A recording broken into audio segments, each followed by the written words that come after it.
Vale. Pues bueno, vamos a ir empezando con esta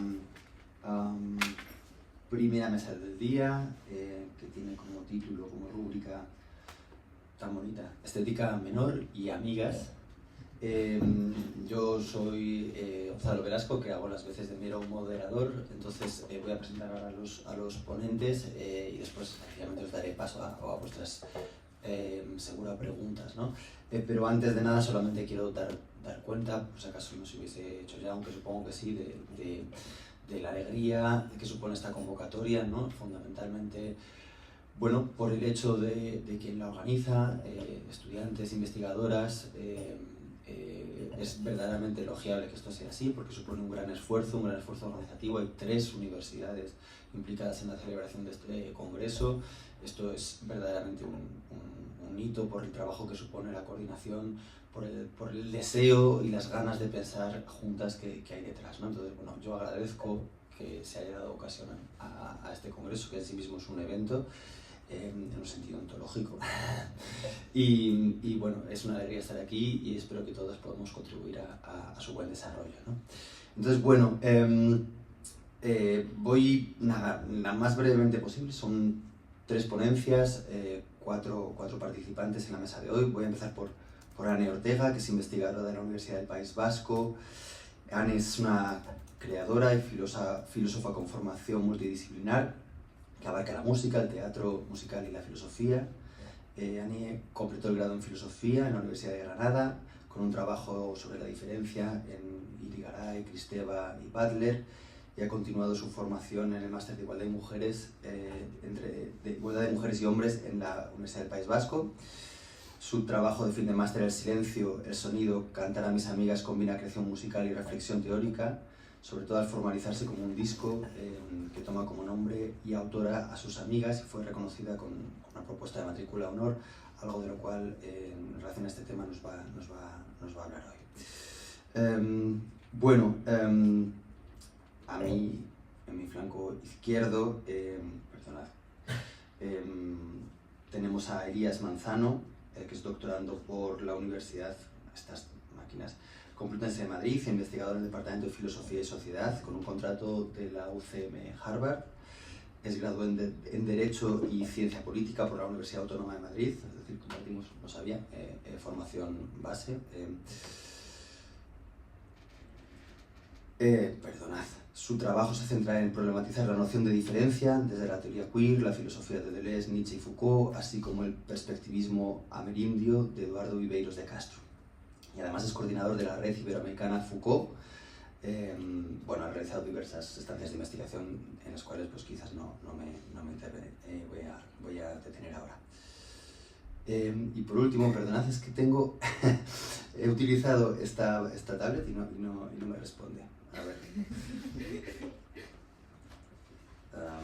Bien, ya, ludismo, hay que volver al papel. Bien, y Daniela y Adrián van a presentar una ponencia en común. Son estudiantes de la Universidad Complutense, desde la que trabajan en una perspectiva interdisciplinar en filosofía y bellas artes, aunque Daniela estudió física, algo que he tenido que preguntar por si acaso había un error, pero no es así, lo cual aumenta mi interés al menos en la perspectiva interdisciplinar. Su investigación explora cómo el dispositivo metafórico desarticula el conocimiento convencional para abrir nuevas comprensiones entre lo pictórico, lo gramatical y lo relacional, inspirándose en autores tan interesantes como Zambrano, Clarice Lispector, Chantal Maillard o José Ángel Valente. Y Adrián, por su parte, cursa Bellas Artes, se interesa en metodologías alternativas a la razón discursiva, especialmente a través del pensamiento poético y simbólico con influencias de Deleuze, Didier Huberman y Ami Warburg. Juntos han participado en múltiples exposiciones y jornadas académicas. Destaca su trabajo en la exposición colectiva Damos vueltas en la noche y somos devorados por el fuego, y su contribución editorial a 10.000 millones de vueltas. Hoy van a presentar una ponencia que se llama Dislocar los modos, exiliarse en otros. Bien, entonces, si queréis, no sé, seguimos el orden de la programación, que entonces implicaría que la primera ponencia sería la de Elías, que se va a titular Cosmopolítica como arte de la coagulación. Bueno, entonces, 20 minutos más o menos. Perfecto. Voy a poner el cronómetro porque si no se me va a ir. Bueno. Hay un poco de margen, parece ser, pero bueno, está bien respetarlo. Igual me quedo arriba o abajo. Bueno, muchísimas gracias, Gonzalo, por tus palabras tan generosas. Agradecimiento que quiero extender también a las organizadoras, que no solo son excelentes pensadoras y filósofas, sino que además tengo la suerte de poder decir que son también mis amigas, al menos las que conozco.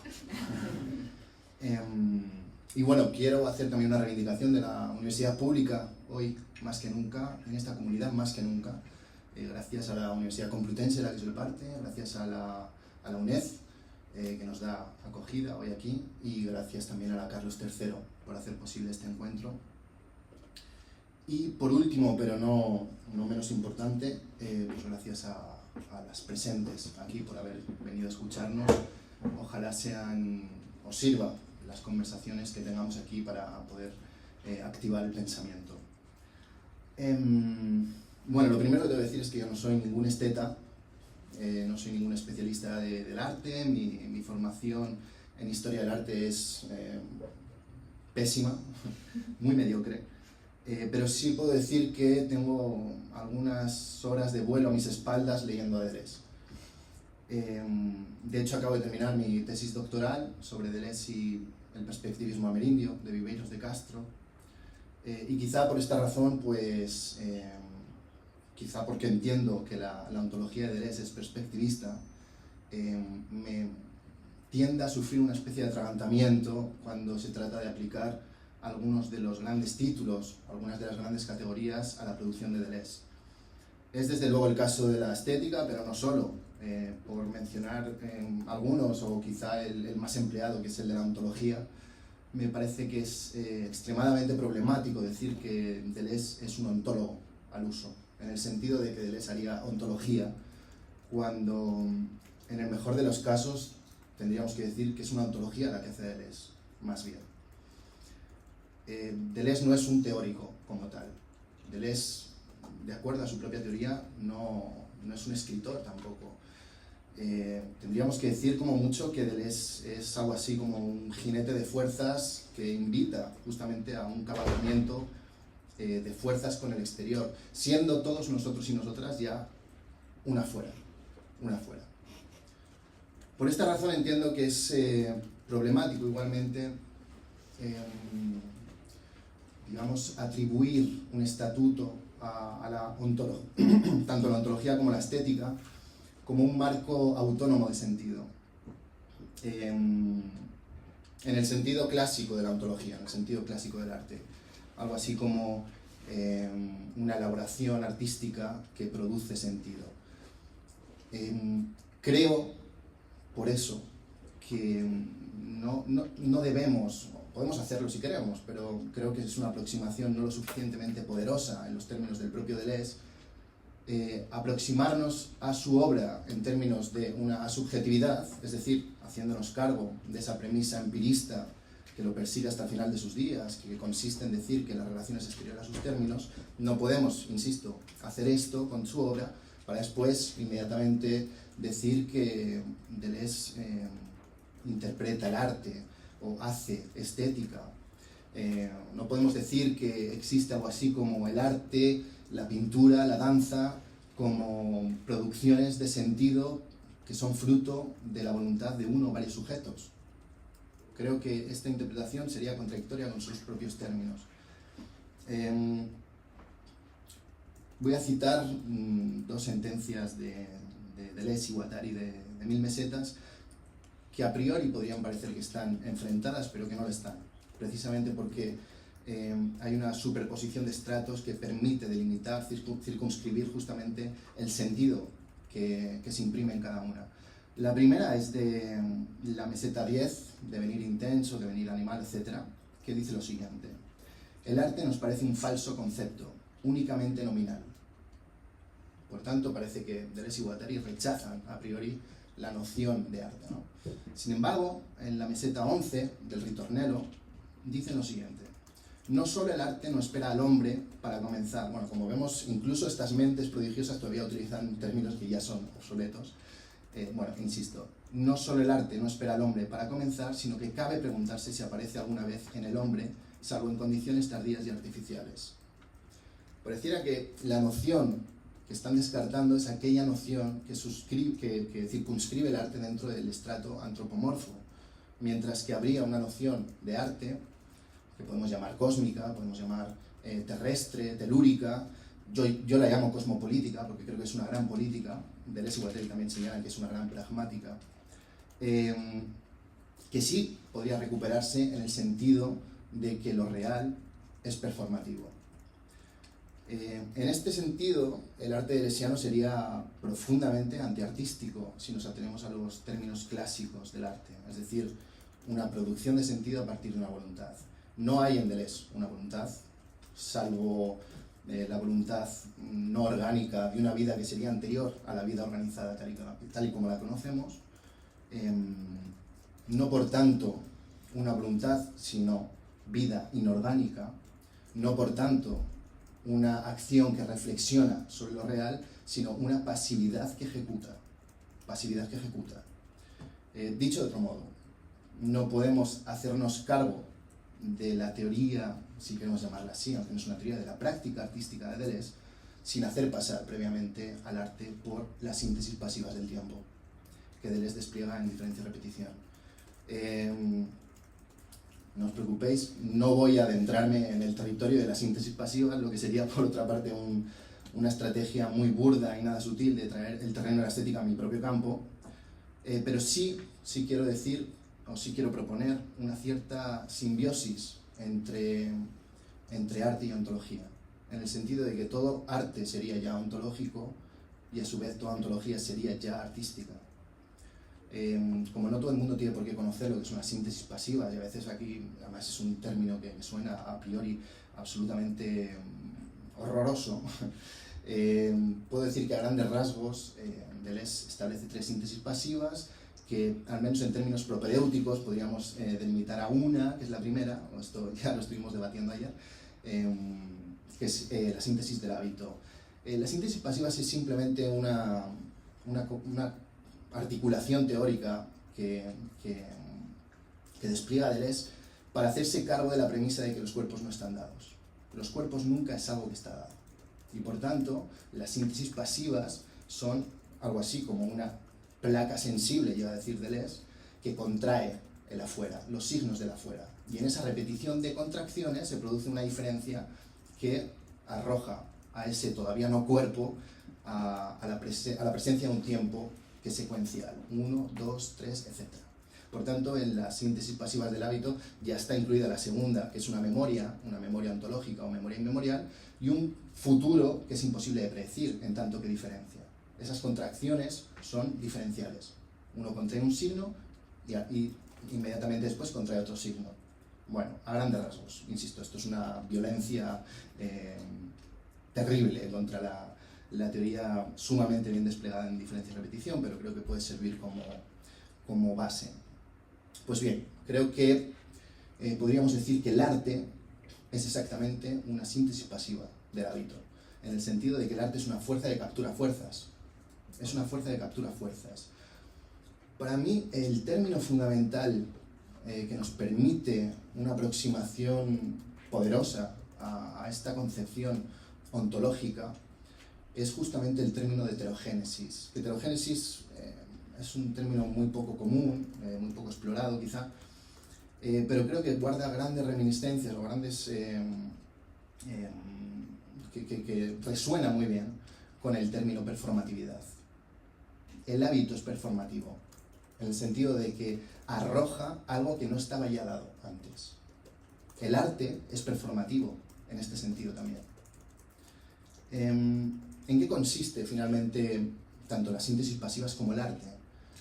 Deleuze lo repite constantemente, instaurar un territorio. Se trata de instaurar un territorio. Los cuerpos son territorios. El cuerpo es el primer agenciamiento territorial. De hecho, en 1000 mesetas, Deleuze y Guattari señalan, el territorio sería el efecto del arte, el artista, el primer hombre que levanta un límite o hace una marca. En la traducción dice, en lugar de límite, mojón, pero me parece que puede ser ambiguo el término. No es que fuera muy sutil, ¿no?, el traductor. Pues bien, bueno, demos un paso más allá. Si tomamos tres soportes artísticos clásicos, ¿no? La pintura, una canción, la musicalidad o la escritura, una narración. Pues bien, en los términos de Deleuze habría que decir que existen algo así como líneas de fuga dentro de este soporte, de estos soportes. Sin embargo, estas líneas de fuga no estarían contenidas en la materialidad como tal. No están ni dentro de los colores, no se contienen dentro de las formas, no están en las ondas acústicas, tampoco en la grafía de la escritura, sino que más bien las líneas de fuga se contienen en la relación, una relación que es constituyente de las tribus cuadro, las tribus musicalidad, la tribu escritura y la tribu que lo contempla, que lo escucha o que lo lee. Es la relación donde se contienen las líneas de fuga, no en tal o cual cuerpo como tal.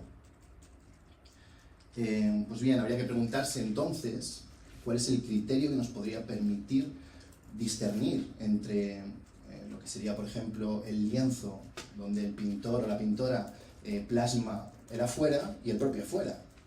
Pongamos, por ejemplo, un manantial al aire libre, ¿no? Es decir, ¿qué criterio nos permite sustraer algo así como una musicalidad de lo que hasta entonces simplemente era un graznido de un pájaro, por ejemplo? En términos clásicos, la respuesta es relativamente sencilla. En los primeros casos existe algo así como una voluntad, por supuesto, deliberada y humana, sería el arte humano como único estrato donde se puede concebir algo así como lo artístico, una voluntad que produce sentido con lo dado, con la materialidad. Mientras que en los segundos casos no existiría tal voluntad. Para empezar, porque no existe un marco de acción libre. Ni el manantial ni el pájaro, en términos clásicos, son libres para construir, para ejecutar, para producir algo. Es evidente que en términos de Deleuze esto no tiene ningún sentido y es absolutamente inoperativo. No solo en el sentido de que una cierta unilateralidad que iría de un sujeto a un objeto no tiene sentido como postulación deleuziana. Habría que decir, de hecho, que la relación constituye tanto a la tribu cuadro como a la tribu que lo contempla, y por tanto la persona o el sujeto que contempla el cuadro no es menos contemplado por el cuadro a su vez, no es menos contemplado, es la relación la que constituye ambos términos. No solo en este sentido, sino en el sentido de que no podríamos cabalmente decir que algo es artístico y algo no lo es. En términos deleuzianos, el arte es constitutivo de lo real es artístico. Lo real es artístico, esto se podría decir incluso contra Hegel, ¿no? Quizá. Lo real es artístico, en este sentido. Y es artístico, lo cual no significa que no podamos establecer distinciones. Deleuze y Guattari establecen algunas distinciones materiales, pero una distinción que es inmanente a una geofilosofía. No pretendo tampoco abordar este tema porque nos conduciría muy lejos. Para quien esté interesado o interesada, tercera meseta de 1000 mesetas, Geología de la Moelle. Ahí establecen justamente la única posibilidad de distinción que es inmanente a los propios cuerpos, ya constituidos, que sería simplemente una distinción en la singular relación que se establece entre contenido y expresión. Perdón. En todo caso, lo que para mí es importante enfatizar es que el arte es simplemente una producción de plegado. Es decir, una combustión de carbono no es menos artística que el cuadro como tal. Es expresiva. El cuadro es expresivo en muchos sentidos distintos. Puede ser expresivo para nosotras en un sentido en el que nos produce alegría, pasión, tristeza, pero es expresivo en otras muchas capas, en muchos otros estratos. Si lo vemos así, en términos estrictamente, podemos llamar artísticos por ahora, el gran problema de Deleuze es precisamente cierta incomprensión por parte de una parte importante de la filosofía de no comprender lo real como artístico. Donde lo artístico, insisto, es la relación, no tal o cual cuerpo. Es la relación. Es decir, no nos preguntaremos qué es lo que queremos devenir, porque eso presupone ya un sujeto dado, que toma la decisión de devenir con algo. No, es qué encarnamientos, hacia qué arrojamiento me quiero simplemente orientar, en una suerte de selección de azares. Selección de azares. Eso, como creo recordar que señalé ayer, es quizá el único espacio de libertad, la libertad estoica. Arrojarse a un azar, sencillamente, que no es poco, Si el arte es capaz de estratificar, si el hábito es capaz de codificar, es porque él mismo no está ni codificado ni estratificado. Es decir, que el arte es una pulsión esencialmente de desmemoria. Deleuze y Guattari señalan, bueno, Deleuze, de hecho, solamente Deleuze, porque esto lo saco de Crítica y Clínica, o Clínica y Crítica, nunca recuerdo cómo es. Llega a decir que el arte se fundamenta en las cosas del olvido y los lugares de paso. El arte no se constituye a partir de dos sujetos, sino que es justamente la desmemoria que produce los sujetos, más bien. Dicho de otro modo, no sé cómo voy de tiempo, mal. Dicho de otro modo, el cuerpo nunca ha estado, y tenemos que hacernos cargo seriamente de esta sentencia, lo cual no es algo sencillo, pero podemos tomar algunas referencias donde sí ocurre esta toma de consideración. Si yo, en mi tesis, perdona que hable de mi libro, ¿no? Si yo en mi tesis establezco una relación entre Deleuze y las comunidades amerindias, es porque creo que las comunidades amerindias se hacen cargo de esta premisa de que los cuerpos no están dados. Cuando las comunidades amerindias horadan la piel de los, para nosotros sujetos, pero para ellos todavía simplemente materia desorganizada, es decir, cuando escarifican los cuerpos, no están simplemente infligiendo un dolor gratuito a un cuerpo, están constituyendo el cuerpo mismo. Están construyendo el cuerpo mismo. Y este cuerpo nunca está definitivamente dado. Es una construcción constante, permanente, que tienes que seguir haciendo una y otra vez. Siempre ante la amenaza de que el afuera te capture hacia otro tipo de modo, hacia otra modalidad de existencia. El cuerpo, por tanto, no es algo así como una esencia, sino que es justamente la puesta en práctica. Esta es toda la teoría, toda la base de la teoría queer. Los cuerpos no están dados, sino que son el producto de una relación anterior. Y aquí podríamos entrar con Paul Preciado, el dildo. ¿Por qué el dildo es anterior al pene? Obviamente porque el dildo permite una funcionalidad que no está cerrada. No es un aparato de reproducción. Es justamente una materialidad todavía no constituida, en el sentido de que depende de las relaciones. Pues bien, es evidente que no estamos lejos de una concepción ontológica espinosista en términos de composición y descomposición. Pero esto que suena en la tradición occidental muy abstracto, en la tradición amerindia se constituye en los términos de una predación. Y me parece que es mucho más visual los términos de una predación. La materia es antropofágica. La materia se come entre sí. O sea, la materia está poblada de dientes. Todo está poblado de dientes. Todo está poblado de digestiones. Digestiones que te pueden descomponer, que te pueden componer. En realidad, la descomposición y la composición depende del punto de vista. Lo que para alguien es una descomposición, para el cuerpo que se produce a partir de esa descomposición es una composición. Lo que es una predación cósmica.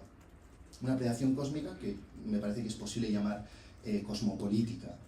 En este sentido, el hábito como tal, como contracción de signos, es una antropofagia también. Incluso podríamos decir una semiofagia, en el sentido de que consume, devora signos.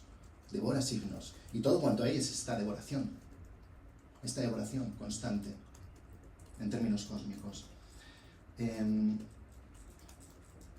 Esto es lo que permite, por supuesto, oponer la tradición ilemórfica y aristotélica a una concepción de simplemente materia desorganizada que se constituye entre sí, a partir de, obviamente, el azar de los encuentros entre esta materia que consolida de manera simplemente fortuita y temporal pequeñas coagulaciones. Por eso yo titulaba, a modo, no sé si con fortuna o con desfortuna, pero la cosmopolítica como el arte de la coagulación, de algo que por principio es fluido. En fin, por terminar, porque se me acaba el tiempo, todo esto simplemente para enfatizar que no podemos hablar como tal de un arte en los términos clásicos dentro de Deleuze, sino más bien de una ontología que sería artística ya. Y una ontología que no permite tampoco el gran título de la ontología, como si Deleuze diera cuenta de lo real, de lo que existe ahí fuera, no. Justamente Deleuze lo que propone es una práctica con lo real, una práctica con el afuera, siendo nosotros mismos y nosotras mismas ya un afuera constituido a partir de una relación.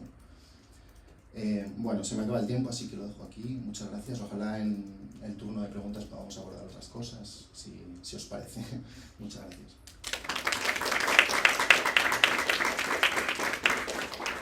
Bueno, pues muchísimas gracias por respetar también el tiempo. Entonces, Daniela y Adrián, después de vuestro turno, del mismo modo, pues en torno a 20 minutos, no pasa nada si os pasáis un poco. Y luego ya yo creo que en las preguntas retomaremos cosas que quedan pendientes.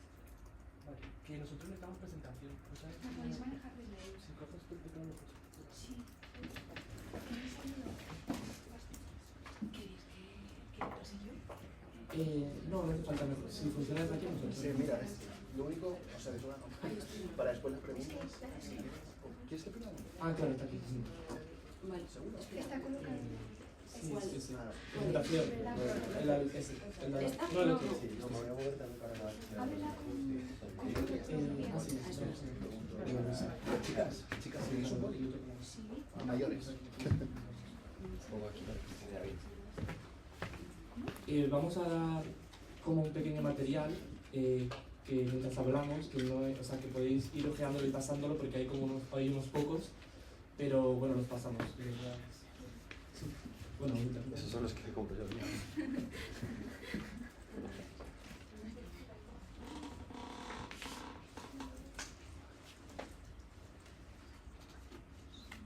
Bueno, Daniela, si quieres empieza a contextualizar. Vale. Que muchas gracias a las organizadoras y a todo el mundo que está aquí, y que muy interesante también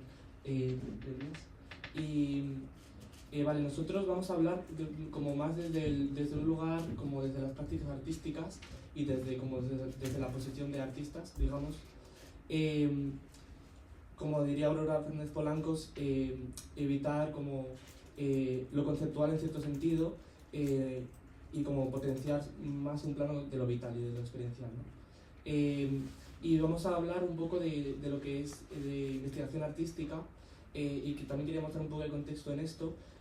Cuando hablamos de investigación artística, hablamos tanto de prácticas artísticas que suponen de investigación como de la investigación en la propia academia, en la universidad, que desde que Bellas Artes entra en el plan Bolonia, tiene que adaptarse como a las exigencias para poder ser grado de investigación, ¿no? Entonces empieza como desde hace no muchos años como una labor de definir qué es investigación artística, qué investigación artística es posible, más allá de la instrumental de pigmentos materiales o de la historiográfica, de historia del arte, ¿vale?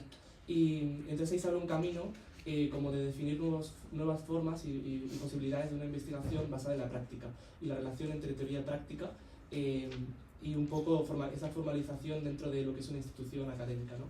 Y por tanto estamos hablando en este contexto, tanto universitario como no, como de una especie de cuerpo hablando, de un lugar que no se ha llegado a territorializar del todo, donde las metodologías son blandas y hay mucha flexibilidad como para abrir camino, ¿no?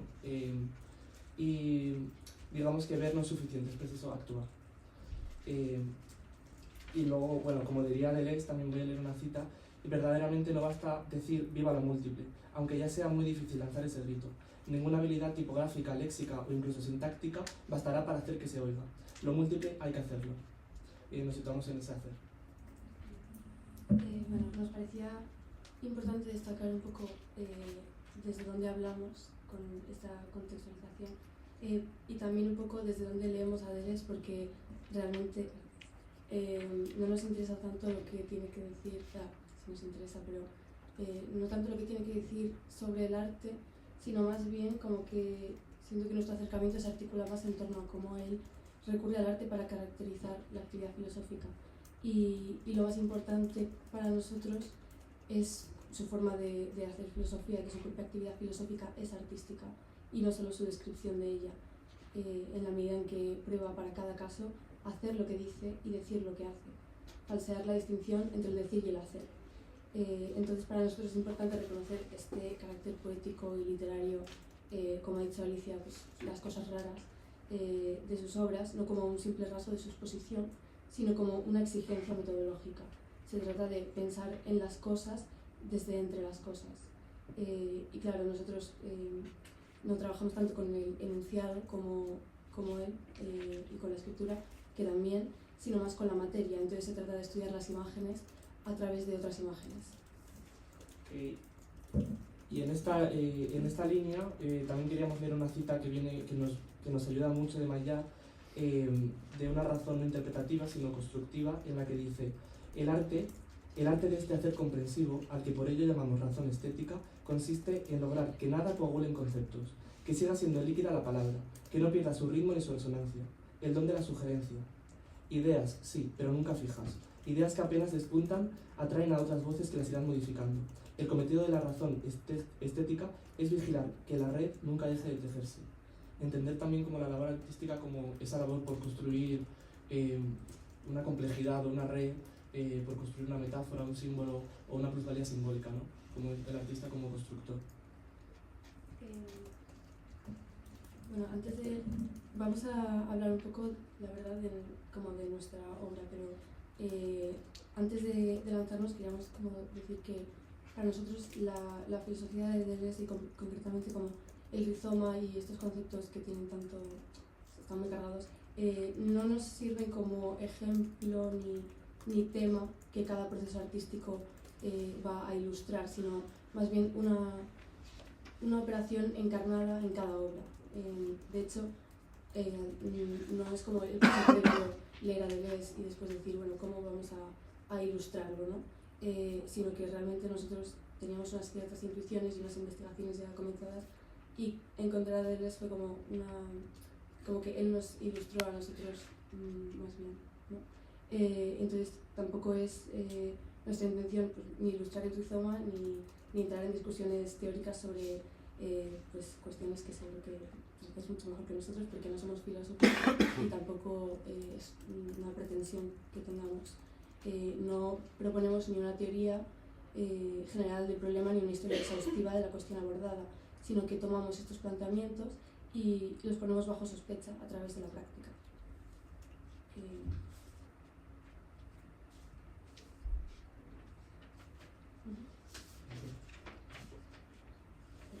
Bueno, y vamos a leer otra cita de Maillard, de hecho. Si espero a comprender para aceptar las cosas, nunca se producirá el acto de entrega. Tengo que dar el salto de una sola vez, un salto que abarca la comprensión y sobre todo la incomprensión. ¿Quién soy yo para atreverme a pensar? Lo que debo hacer es entregarme.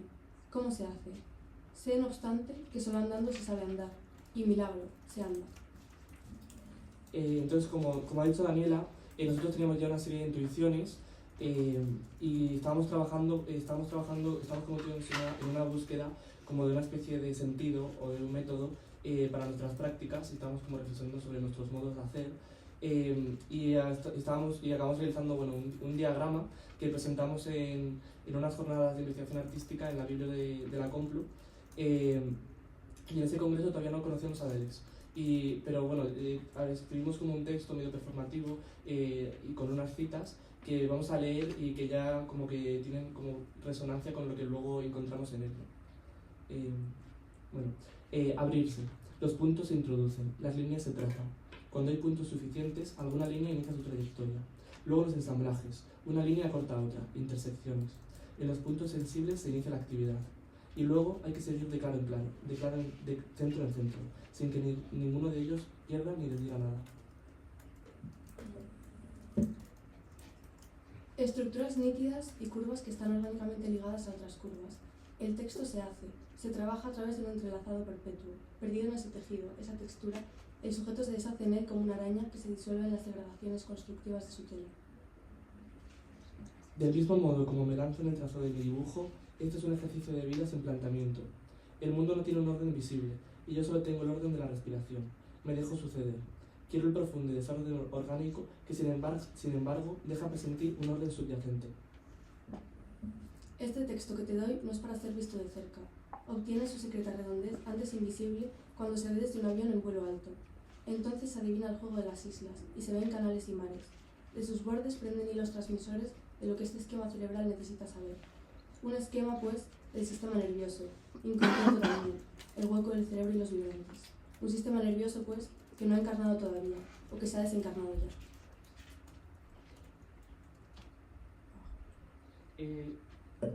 Después de esa participación en el congreso es cuando conocemos a Deleuze y empezamos a leerlo, ¿no? Nos encontramos como con una serie de, bueno, ya todos habéis ido a Deleuze, y nos encontramos con una serie de, bueno, que nos fascina, ¿no? Y tenemos la oportunidad de que nos surge como de disponer en la Sala de Arte Joven de Avenida América, que por un lado es una sala institucional de la Comunidad de Madrid, que eso es importante,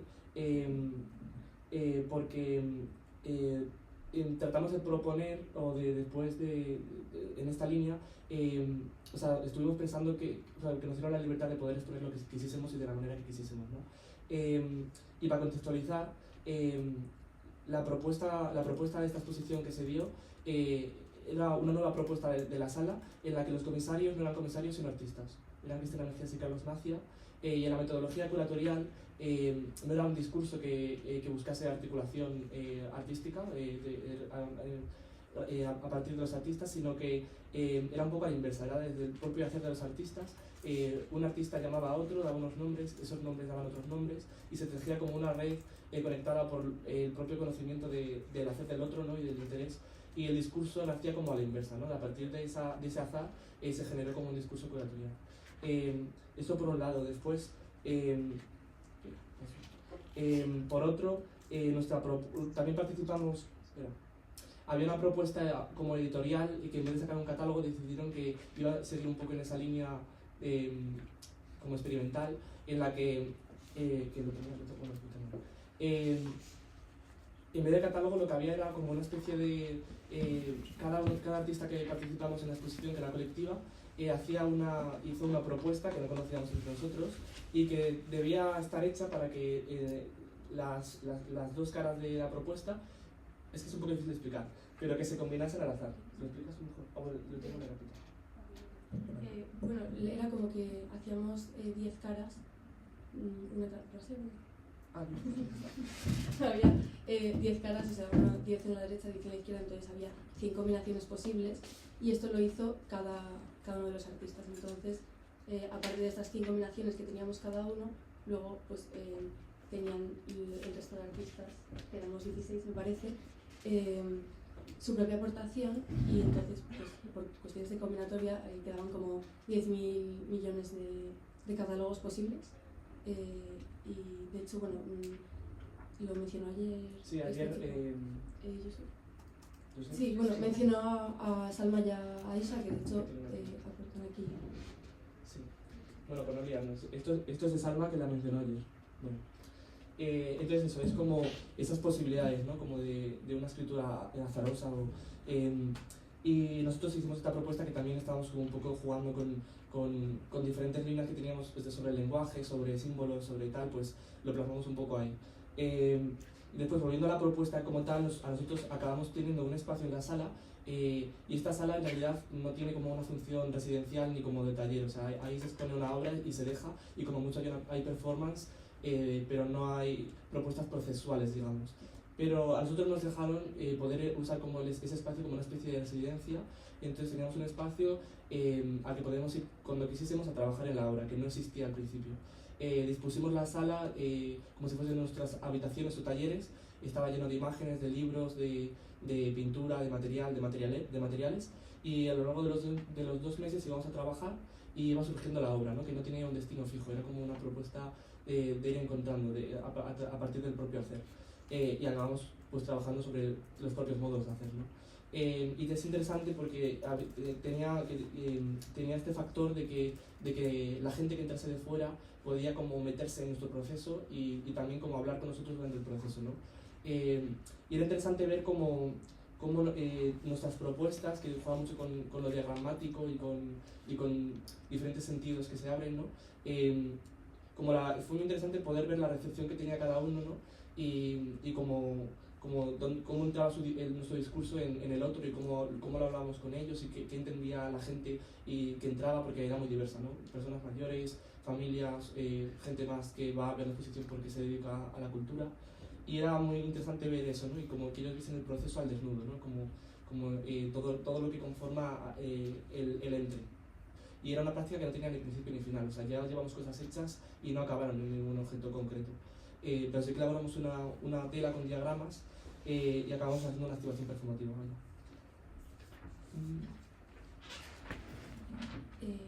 Bueno, sí.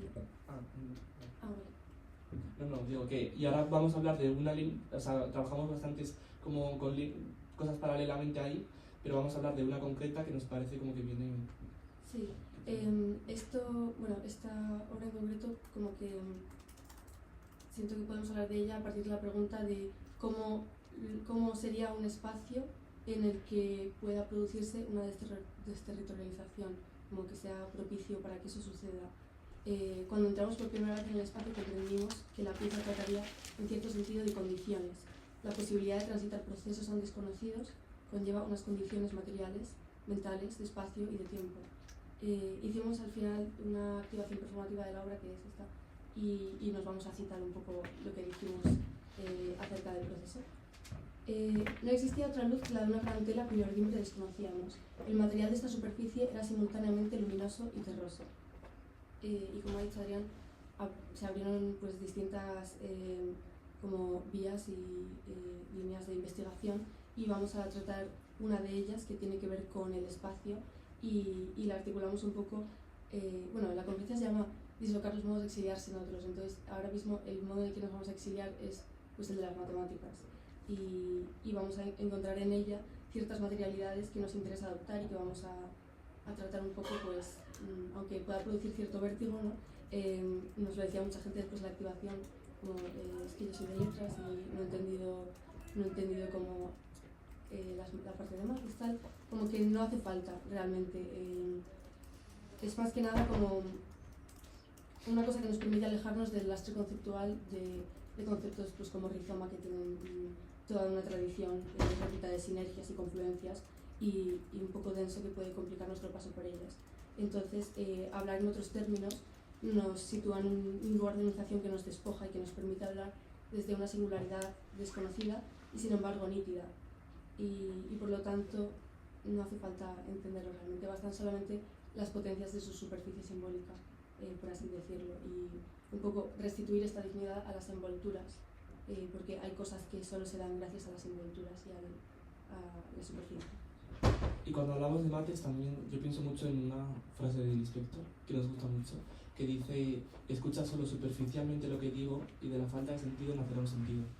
Y entonces vamos a como hablar un poco de matemáticas, tampoco hay que entender en el sentido de más discursivo, pero bueno, hay ciertos objetos matemáticos que solo pueden conocerse alejándonos de una métrica cartesiana, en un espacio no homogéneo, basado en una lógica de vecindades y mediciones sobre un espacio continuo. Nuestro espacio es también inhomogéneo, un grafo flexible de lugares topológicos, de lugares funcionales. No hay revolución mientras uno se queda en la geometría de Euclides. Aquella retícula de puntos muertos inhibe la multiplicidad y el ensamblaje. Allí donde la métrica es homogénea, no hay entonces poder de génesis. Para que algo suceda, es precisa una geometría ondulada de métrica variable. ¿Pasamos por esto? Sí. Bueno, lo que necesitamos es alojarnos en un espacio curvado, que permita el despliegue, y sobre el que elucidar nuevas vías lógicas que habían permanecido ocultas desde la perspectiva plana. En él no existen las posiciones concretas, solo haces de intensidad, movimientos de acercamiento, alejamiento. Tiramos las viejas reglas rígidas y tomamos nuevos metros adaptables, hilos, haces, de todos los tamaños, formas y sustancias, cada uno adaptado al espacio en cuestión. Durante estos 2 meses, el espacio se ha ido conformando, siempre en estado de pleno desbordamiento de fuentes externas, alimentado por una circulación interminable de textos, signos e imágenes. No se trataba de ampliar escombros, de apilar escombros, sino de imaginar y crear caminos a través. Lo sistemático se desmorona, es contradicho, lo no sistemático brota, prolifera.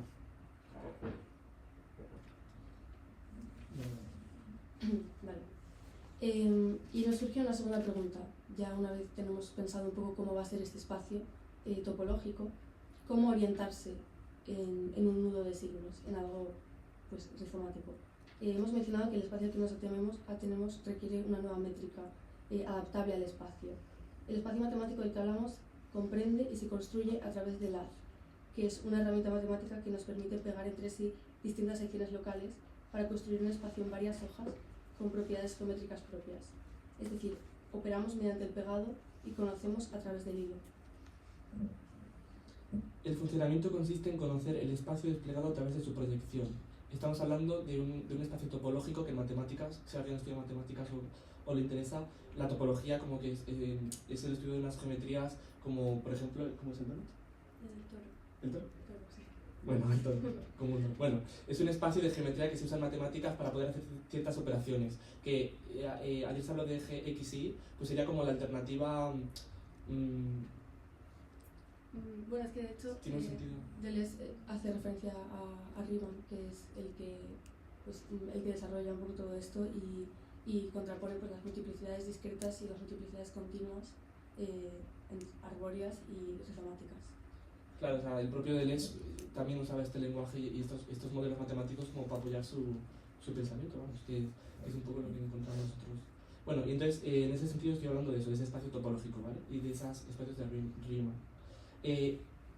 Y como decía, es una superestructura de recorridos, que se llama categoría de haces, o mismamente categoría de hilos, la que encarna lo más esencial del espacio, porque permite navegarlo y reconstruirlo completamente a partir de ese arsenal de recorridos. Los haces nos permiten cifrar estos tránsitos, cortes, pegamientos, pasajes, obstrucciones, oscilaciones de flujos y vecindades. Nos permiten dar cuenta del hilo. Y bueno, nos parece muy curiosa esta idea de un espacio unas estructuras que conforman el espacio y que a su vez nos permiten conocerlo. Y en la activación lo resumimos así. El espacio al que nos atenemos lleva el principio de su métrica en los fenómenos que se desarrollan en él o en las fuerzas que en él actúan, las cuales no solamente habitan el espacio, sino que lo estructuran, ligando y determinando sus partes actuales, al tiempo que analizan sus modos de enlace. Es tanto un modo de producción y circulación de figuras como un desembalaje para analizarlas y deshacerlas.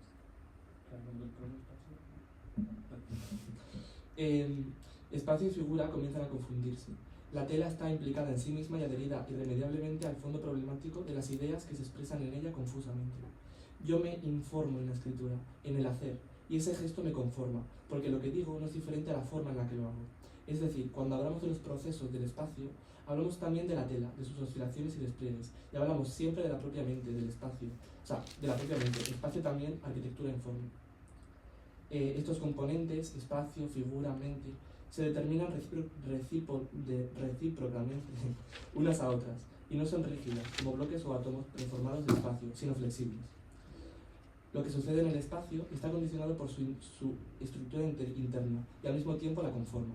La génesis de una cosa es, pues, contemporánea a la producción de su espacio métrico. Esto es, del espacio topológico al que nos atenemos, nos interesa la forma en la que se hace a sí mismo y en ese hacer produce relaciones más allá de sí mismo. El propio espacio topológico abre como la posibilidad a otras formas. Y entonces, como preparando este congreso, que ha sido un poco recuperar ciertas líneas que teníamos empezadas y como hemos trabajado a Deleuze desde una perspectiva como más performativa de las prácticas artísticas, ¿no? En el que como, la relación entre teoría y práctica aquí es una relación de poner en sospecha, ¿no? De ver hasta qué punto podemos sostener algo en la práctica en el sentido literal, y que nos permiten los materiales expresar a través de ellos y que no. Porque dibujarlo después y pintar y que tenga sentido, que no sea significado, pero que tenga sentido no es tan fácil. Y dándole vueltas a Deleuze para este congreso, pues hemos trabajado con la propia materia y es el fanzine que os hemos pasado, que nos quedamos en grapa, si no es más fanzine.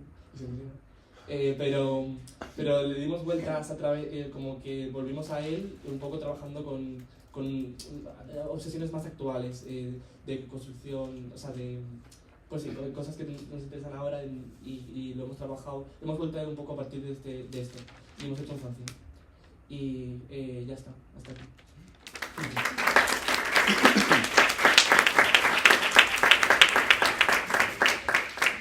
Bueno, gracias, porque aunque además la materia expositiva nos requería quizás un tipo de exposición diferente, os habéis ajustado muy bien al tiempo, solo con un minuto de desfase, o sea que es Bueno, pues damos paso a la ponencia de Anne sobre diferencia y silencio en investigación y creación artística, con la que cerramos la mesa y podremos comenzar la conversación. Adelante. Querido amigo, así es como veo las cosas. Para mí usted es aquel que en nuestra generación hace una obra admirable y que me veo más bien como lleno de pequeñas cosas que están bien, pero comprometido por demasiados fragmentos todavía escolares. Esto quizás va a cesar con la esquizofrenia, pero no estoy seguro de ello. A menudo me sucede lo contrario, pensar algo semejante a usted, seguir una tarea larga o más a menudo simplemente que lo que usted escribe me hace de repente avanzar. Y he aquí que usted escribe un texto en el que dice que lo que yo hago es a su parecer admirable. Tengo más alegría de la que puedo decirlo, adivino. Y usted lo dice tan bien, con su cuerpo y su estilo, que lo creo. Pocas cosas me han dado tanto placer como esa lectura esta mañana. Tengo el presentimiento de que es por otras razones, además de la simple vanidad. Es un texto maravilloso. A la vez tengo la impresión de que usted me comprende plenamente y que al mismo tiempo me supera. Es tocante y sueño.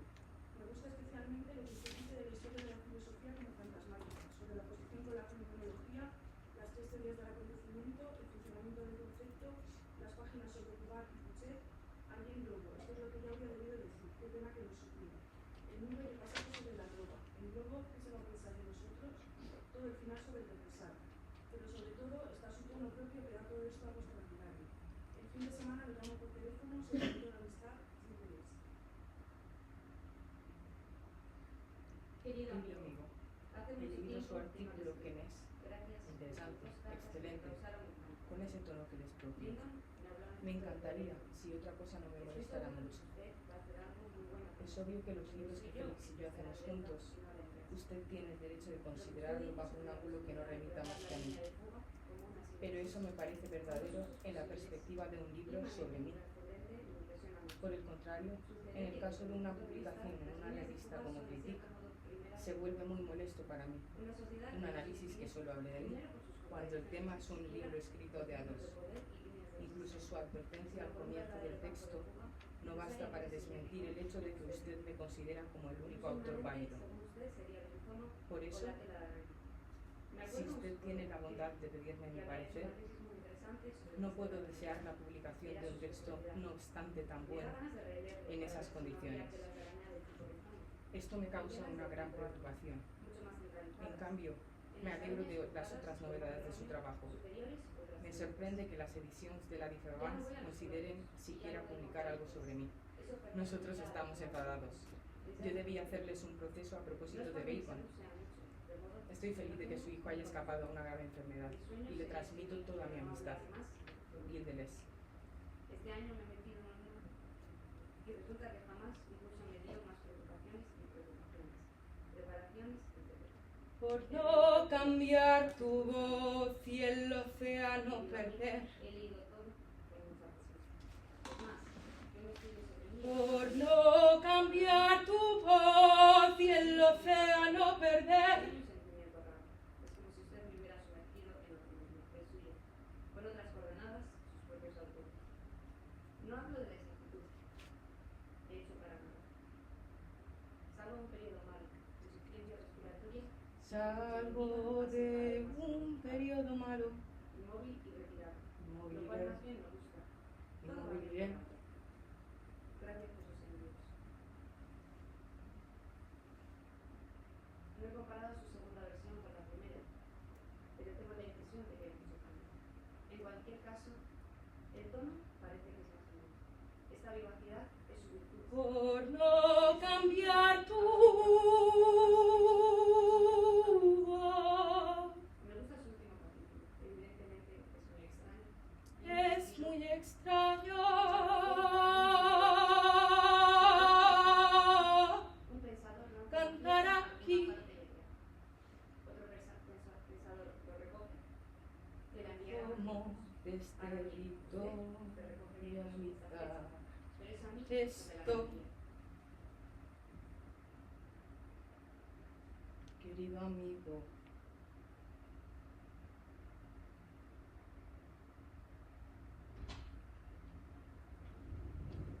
Crea de mí una imagen virtual tan buena cuando me habla de una posible colaboración de dos. Querida le digo que jamás tendré amiga. sobre eso.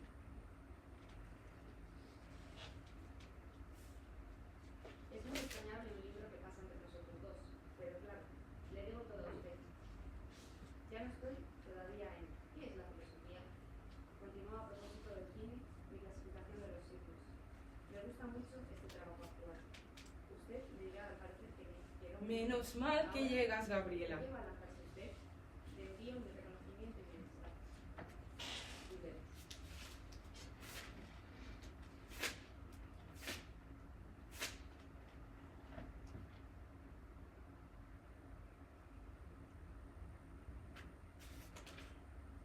Bueno, ya voy a hablar un poco. Bueno, no, prefiero... ¿Se escucha bien mi voz sin el micro? Vale. Bueno, pues yo soy Jan, aunque ya me hayan presentado, me resulta raro no presentarme. Hoy quería primero apuntar ciertas cosas sobre los procesos de composición. Has comentado bastantes cosas que yo tenía en mente hoy, entonces también voy a tratar de no repetirme en cuanto a lo que se refiere a lo que has hablado del arte, de la voluntad, de cómo tiene que ser ajeno a eso y no es como una expresión majestuosa del sujeto, en todo caso, si hablamos de una estética de Luciana.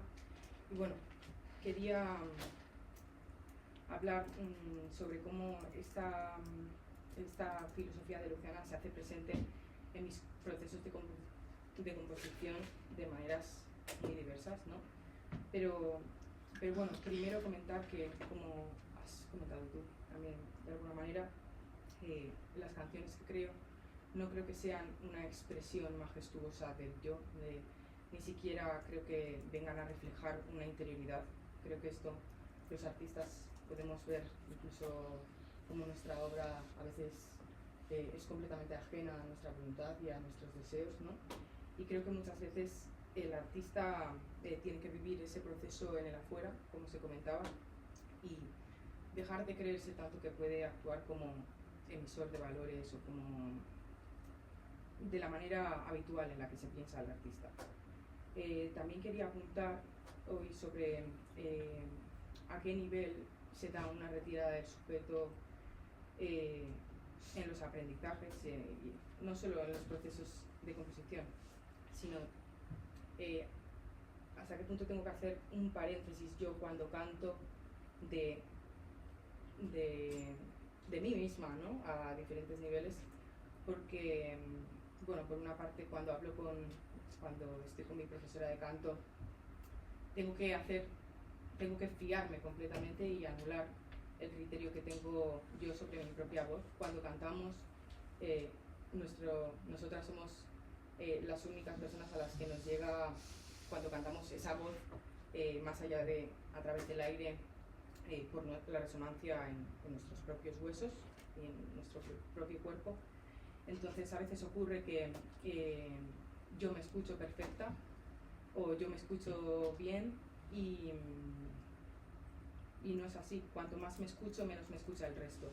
Y eso es algo con lo que tengo que trabajar, ¿no? Esa retirada del sujeto es prácticamente forzada en el caso de, por ejemplo, la ópera, ¿no? Y bueno, la verdad que también teniendo un poco en cuenta cómo estamos en un momento donde la estructura tiende cada vez a hacerse más presente y hay poco espacio para la improvisación, incluso la improvisación se trata de arreglar, pues quería un poco salirme de ello y en la misma presentación de hoy recoger un poco las diferentes fuerzas que se ponen en relación hoy y verme influenciadas por ellas. Y bueno, los silencios que realizo también tienen que ver con entender el silencio como un sonido. No creo que el silencio exista, al menos en los términos en los que se plantea habitualmente. No creo que el silencio exista de manera que los sonidos emerjan de un fondo, ¿no? Que es vacío. Y por eso quería ver cómo surge esta multiplicidad. Sí, a ver si hay algo que emerja desde ahí, digamos.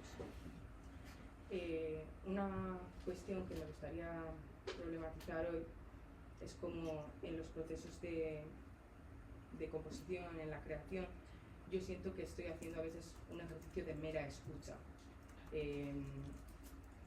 Creo que este deseo de sonar y este deseo de escuchar, esta escucha de alguna manera se encuentran, y mi creación tiene bastante que ver con una escucha, directamente que lo escucho, lo que también me supone un problema en ocasiones, porque es verdad que parte de lo que vengo a plantear hoy es que el artista, aunque no deba actuar como desde esa voluntad, desde esa expresión de sus deseos, no puede ser, y justo yo creo que ahí está el punto, sordo y ciego frente a lo que le rodea, y desde ahí crea, ¿no? Pero a la vez me gustaría problematizar hoy hasta qué punto yo cuestiono esa subjetividad solipsista cuando compongo por melodías que solo puedo escuchar yo, ¿no? En los procesos de composición, ¿no? De repente me viene una melodía sin origen material, sin origen concreto, sin origen, ¿no? que es audible por mi parte, y que mi creación tiene que ver casi con un reflejo, con eso, ¿no? Bueno, mi último trabajo, nuestro último trabajo, para mí, las canciones que he creado no son mías, atribuyo su autoría a mis amigas directamente. En el último trabajo que formalicé son 9 canciones que llevan por nombre los nombres de mis amigas, como ha comentado el compañero a presentarme, y cada una siento que escribe una canción diferente. También esto tiene ciertas consecuencias en mi obra en general, como el hecho de no poder, bueno, no sé si puedo estar en condiciones de afirmarlo así, pero yo creo que cualquiera que me conozca más a nivel mi obra y tal podría afirmar que no tengo una identidad o no trabajo un estilo. Siempre se me pregunta sobre pues sobre qué compones, ¿no? Y pues no lo sé, porque cada amiga mía compone sobre algo diferente. Entonces, el disco que presento hay una canción más de canto lírico, una canción más de trap incluso, y eso tiene que ver un poco con eso. Creo que también hay algo a remarcar para mí en mis procesos de composición, y creo que las artistas nos podemos entender un poco con esto, y es que incluso cuando hacemos una obra desde un sentir concreto que es incluso muy profundo para nosotras, puede ser de cualquier tipo, puede ser romántico, puede ser social, puede ser tal, a veces el resultado no es el que esperamos, no por ser decepcionante, que podría serlo también, sino porque yo, por ejemplo, el otro día escribía una canción desde la más pura sexualidad, y me salió una canción completamente ajena al sexo, a lo que estaba sintiendo en ese momento, ¿no?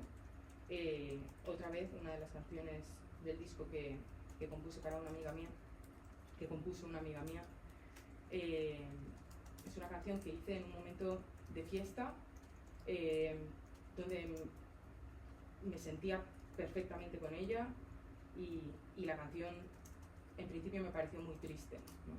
Me fui en un momento, estábamos de fiesta, y un segundo tal, y me puse a componer, a crear en una esquina, y muy diferente a lo que sentía en ese momento. Creo que también está en este deseo de sonar, deseo de escuchar, de cómo estas cuestiones, estas contradicciones, no sé si son contradicciones, hay una ruptura entre sujeto y objeto que, no sé, hasta qué punto aquí, bueno, en relación también a lo que comentaba el compañero, tampoco me quiero alargar mucho. Mi idea era también desterritorializar esto y que mis amigas pudieran construir el relato, pero bueno, comentar un par de cosas más sobre el tema de la indefinición. Actualmente, ya si nos metemos en un terreno más musical, aunque no quiera dar tanto vuelta sobre esto hoy. Actualmente nos encontramos con un intento de destensar el campo de lo musical a muchos niveles, ¿no? con muchas nuevas aportaciones, donde es verdad que se ha trabajado sobre la indefinición en muchos aspectos, pero a mí me gustaría trabajar y ver qué propuestas rompen con un tempo concreto, cómo trabajar sobre un tempo liberado, cómo podemos, habéis hablado de matemáticas y de geometría variable, me ha interesado mucho.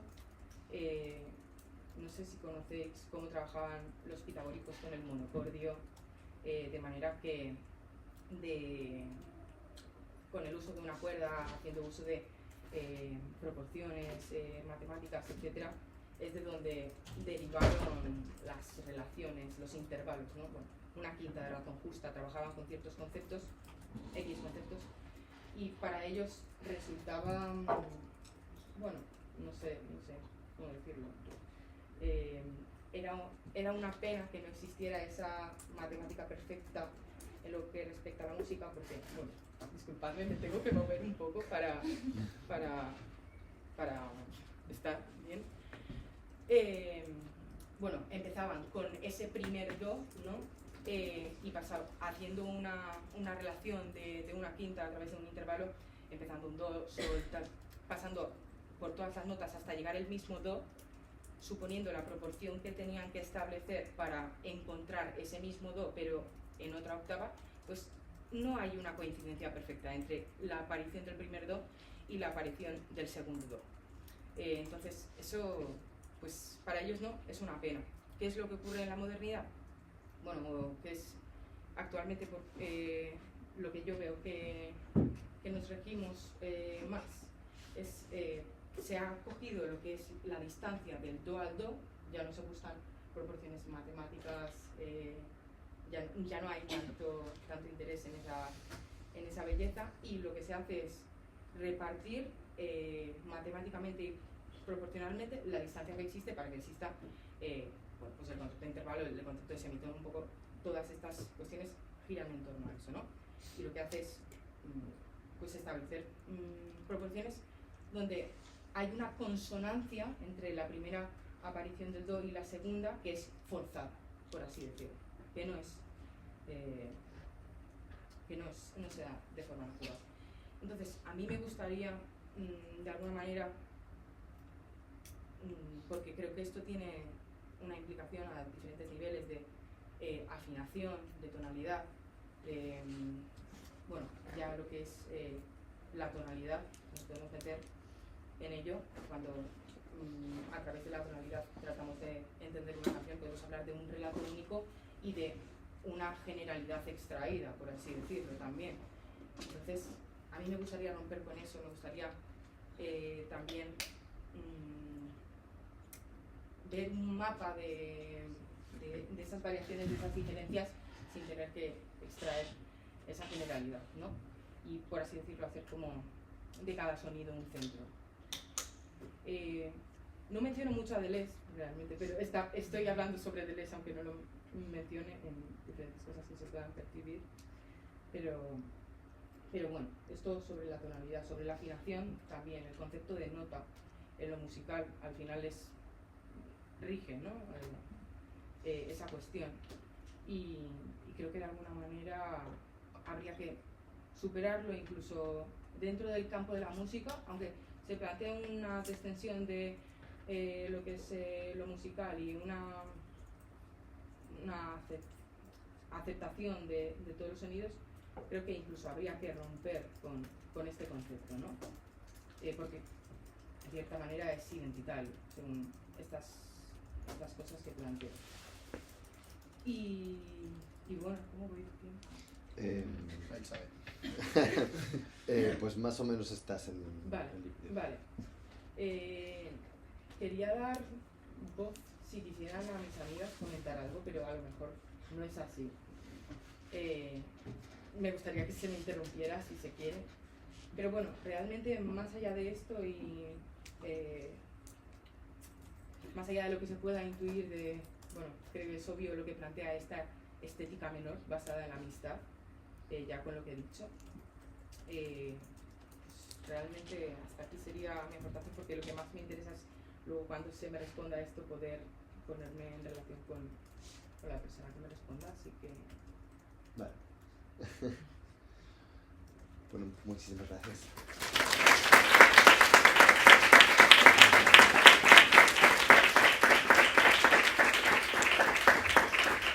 Bueno, pues nada, han sido 3 intervenciones muy sugerentes. Creo que además el orden ha respondido a una cierta lógica, porque digamos, ha habido una aclaración quizás conceptual que podría ser necesaria para después entrar en el modo en que el modo de producir arte entronca con una forma de pensar deleuziana. Manejemos unos términos más precisos, ¿no?, en relación a la obra de Deleuze, y creo que por tanto ha habido una unidad de sentido, si se puede decir, dentro de la obra, ¿no? Entonces, bueno, por favor, creo que hay muchas sugerencias, así que adelante. La verdad, me pongo otra vez aquí, que me había movido para... Me gusta más la parte de ser espectador y editor, pero para un poco ver quién me gusta la...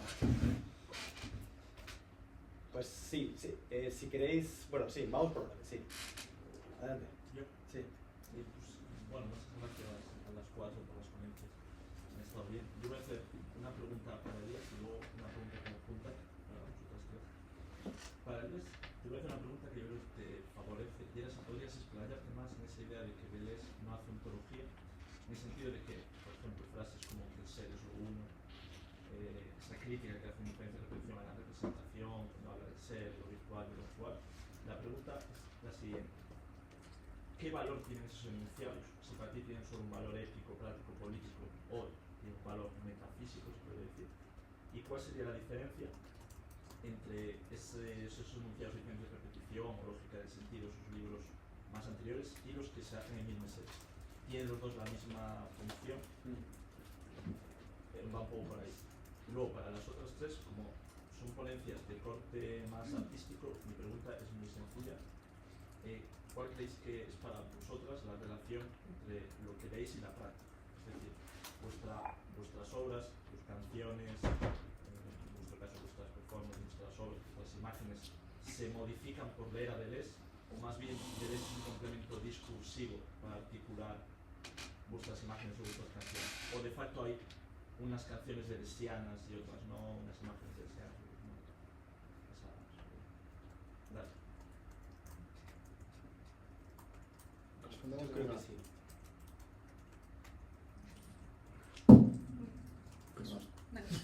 Como si alguien se había dormido. Bueno, muchísimas gracias. La verdad es que es una pregunta que orbitaba sobrevolaba en torno a mi ponencia, y agradezco poder explayarme un poquito más. Voy a tratar de ser sucinto en todo caso.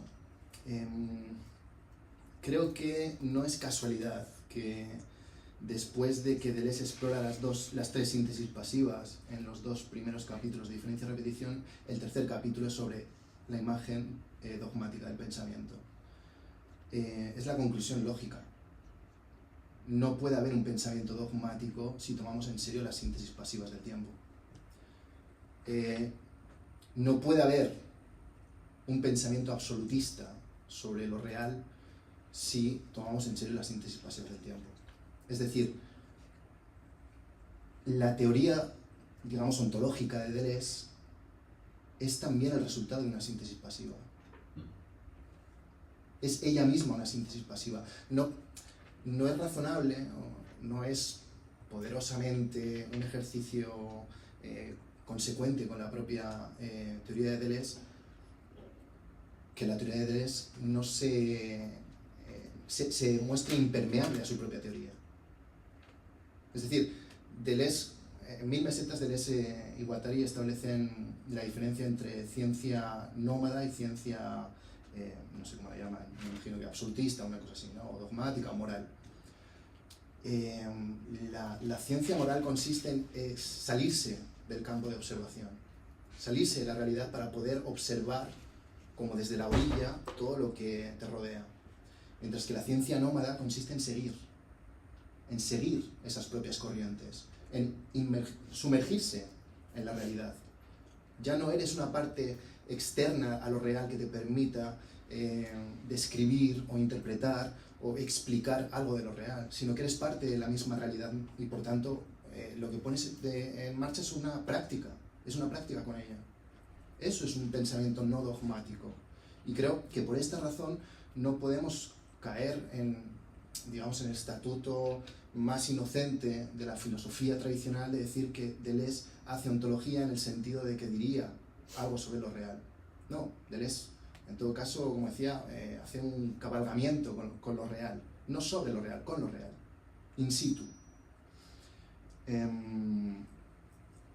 Y en relación con las diferencias evidentes entre el primer periodo de Deleuze, tanto en su parte de monografías como después en sus dos grandes tratados, si queremos llamarlos así, que son Diferencia y Repetición y Lógica del Sentido, por una parte, y después el paso que da a 1000 mesetas y el Antedipo, creo que esto es muy atrevido decirlo, pero creo que él mismo toma conciencia de la posición tendente al dogmatismo que había persistido todavía en sus primeras obras.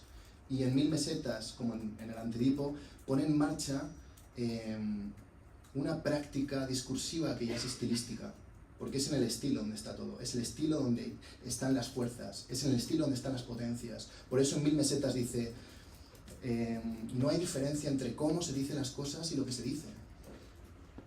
¿Qué hubiera sido de Nietzsche si no hubiera escrito como escribía? Me atrevo a decirlo, prácticamente nada. El estilo es fundamental porque convoca a ciertas fuerzas y no a otras. Y creo que esa es, por supuesto, Deleuze probablemente era consciente desde el principio, pero hay todavía una cierta inercia académica que lo arrastra hacia una especie de teoría que no pone en práctica nada más que simplemente una descripción, en términos de síntesis pasivas, en términos de pensamiento dogmático, pero una descripción todavía. No hay ese arrastre que notamos en 1000 mesetas, que aunque no lo entiendas, yo por lo menos cuando leí por primera vez 1000 mesetas no entendía nada, pero me arrastraba con ello. El texto te arrastra. No quedas impune. Lo lees y, aunque no entiendas exactamente lo que te está diciendo, te está desterritorializando. Cosa que sería deseable, por cierto, lo he hecho, para reivindicar también en la academia. Es decir, que los textos tengan piel. Que los textos tengan piel. Y no asumir que el que lo lee tampoco tiene piel, porque es en el fondo lo que a veces el marco en el que nos movemos, ¿no? Una suerte de estandarización del estilo para que todo sea neutral, tanto la escritura como la lectura. No. Esto ya es un compromiso ético, pero un compromiso ético muy poco poderoso. Eso es lo que podría decir.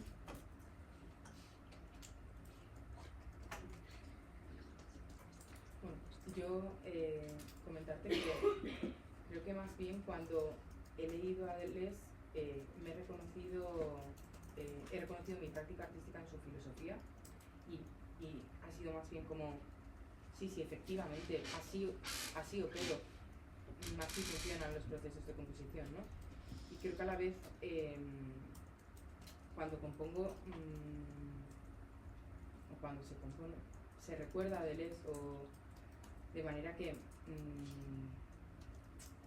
no sé, porque primero está la parte de cuando yo compongo puedo pensar en Deleuze, puedo pensar no estoy teniendo un tempo liberado, por ejemplo, están teniendo demasiada fuerza ciertas imposiciones y ciertas labores policiales, identitarias, que operan sobre el modo en el que actúo, en el modo en el que compongo. Creo que también eso está presente, pero no sé, como un proceso artístico no tiene por qué trabajarse desde ese pensar, pues no sé, habría que, no sé si estoy respondiendo un poco a lo que se ha planteado, pero no sé qué vosotras. Yo quería decir que es curioso porque cuando mi primer acercamiento a él es como que sí que esa preocupación, yo me acuerdo que la tenía muchísimo de decir, pero entonces lo que estamos haciendo es rizoma o en plan cumple con estas características, como me lo tomo un poco como libro de instrucciones, Y sí que es verdad que fue una preocupación que tuve al principio y luego dije, si yo no, o sea, yo no vengo como a poner en práctica esto, no son unas instrucciones, ¿no? Como un poco darme cuenta de que no es que haya una filosofía que subyace a nuestra práctica artística y que, ay, mira, la hemos encontrado, sino más un reconocimiento en el sentido de decir, pues esto totalmente así es como operamos, pero no ponerlo como, es decir, ponerlo al mismo nivel, como que son distintos lugares de enunciación, no que haya pues una filosofía que subyace a la práctica, sino más bien distintos lugares de enunciación, incluso pues las matemáticas también, la práctica artística, la filosofía, ponerlas sí, un poco al mismo nivel. Y también pues lo que hemos comentado de poner en sospecha lo que él dice y no tomarlo como unas instrucciones a seguir, sino de hecho... Sí. O sea, de hecho, cuando se habla de investigación artística, como que hay como consenso más o menos de que hay varias perspectivas de atenderla, y una de ellas, que es más o menos la que nosotros estamos como acorde a ella, es la perspectiva como performativa, en la que la relación que se tiene entre práctica y teoría es orgánica, se dice. Y lo que tú haces con un marco referencial es ponerlo en sospecha siempre. Y no hay un discurso que de repente eliges, que también tiene un sentido como que parece a veces como una excusa de una práctica que es otra cosa, pero se necesita un discurso para que tenga sentido y se usa. Va más allá de ahí y es más como una red que generas, un poco como lo de la caja de herramientas en cierto sentido, y de todo lo que te interesa ponerlo en sospecha y ver en qué sentido, o sea, qué funciona, qué no funciona en tu práctica y jugar con ello. Y al final yo creo que de hecho lo interesante de las prácticas artísticas es como esos espacios que se abren porque hay cabida para todo, ¿no? Y como que hay ciertas cosas como que puedes como jugar con ellas. También hay el arte como juego también tiene mucho que ver, pero tienes esa libertad como de que se generan nuevos sentidos, ¿no? Porque tienes una libertad total de propuesta y eso. La teoría es operar con ella, jugar con ella. Pero eso, Deleuze, también estamos hablando de que a nosotros nos interesa mucho, en este caso concreto, de que son discursos, o sea, son teorías que tienen que ver con los modos de hacer, o sea, como que tienen mucha resonancia con lo que es el hacer. Uberman, tal, o sea, nos han interesado mucho ese tipo de teorías conceptuales, pero que sí que hablan del modo de hacer, y que al final es como cuando hay la teoría sobre metáfora, por ejemplo, sobre las metáforas o sobre cognición, o al final son cosas que tienen que ver con el cuerpo, que tienen que ver con el hacer, y que cuando tú las conoces es algo por lo que ya has pasado de alguna manera, y que cuando las conoces pueden ayudarte en cierto sentido a estar orientado y a saber por dónde ir, por qué camino andar, pero se me juntan los pensamientos y se me ha ido todo. Sí, total. Que eso, que al final es... que al final interfieren en el gesto. Los saberes que tienen que ver con los modos de hacer interfieren siempre en el gesto, en tus modos de construir las cosas y de relacionarte con los materiales. Cuando es un saber que tiene que ver con los modos de hacer, interfieren en el gesto. Claro, son cosas que ya sabías de forma como conocimiento corporizado y que lees y reconoces. Sí. Damos paso aquí y luego Alicia. Ahí, Ana también. Bueno, muchas gracias a los cuatro porque han sido una buena mesa, ¿no? para comenzar ya el segundo día.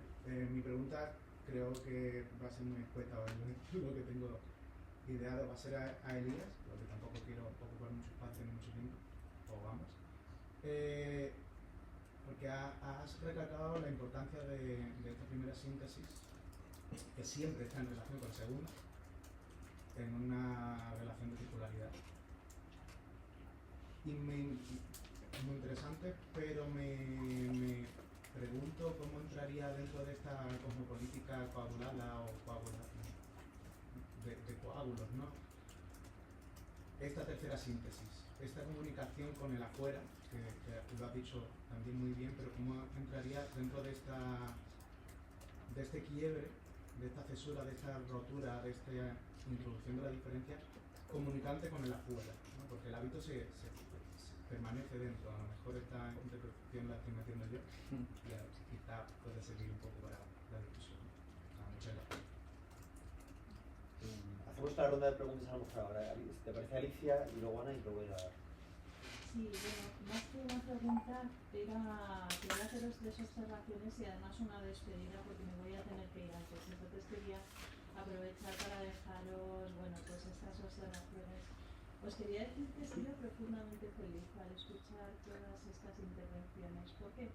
Pues porque, en primer lugar, la intervención del primero de los compañeros que ha hablado ha insistido en el carácter de práctica que tiene este pensamiento y me ha encantado cuando ha dicho que no sales impune de la lectura de 1000 mesetas y en general de la obra de Deleuze. Te diré que no sales impune y además que cuando después te metes a profesor es peor todavía, porque entonces ya sales un atormentado de cuidado, porque tienes que estar constantemente ejerciendo de tribunal. Y yo algunas veces me he preguntado cómo afrontar el terror de la pretensión siquiera de examinar a alguien de verdad. Entonces ahí lo dejo, ¿no? Y en segundo lugar, la segunda de las intervenciones os tengo que decir que me ha encantado y es una preciosidad del fanzine. Y me ha parecido particularmente bonito la materialidad de la transparencia, porque a mí me ha sucedido el palincesto entre los diferentes textos que estáis leyendo y estáis llevando a la acción, ¿no? Y digamos, he sentido en un momento delirio de llevarme uno, pero no lo voy a hacer. Pero os quería decir que es precioso realmente. Si quieres llevarte uno te lo puedes llevar. O sea, hay muy pocos, pero... No, porque le iba a echar mucho morro. Gracias. No, de verdad, os lo agradezco en el alma, me lo llevo en el corazón, pero me ha encantado, es precioso. Pero sí, porque no quiero, son cosas que son limitadas y quiero que la veáis vosotros, pero gracias porque me ha encantado ese palincesto que he visto, ¿no? Ese jugar con esa transparencia que es casi espectral, ¿no? Es muy bonito, muy bonito. Y en la última de las intervenciones también me ha llegado al corazón el juego que habéis hecho justamente entre las voces y la espacialidad donde estas voces tienen lugar, ¿no? Primero nos habéis roto el juego por completo.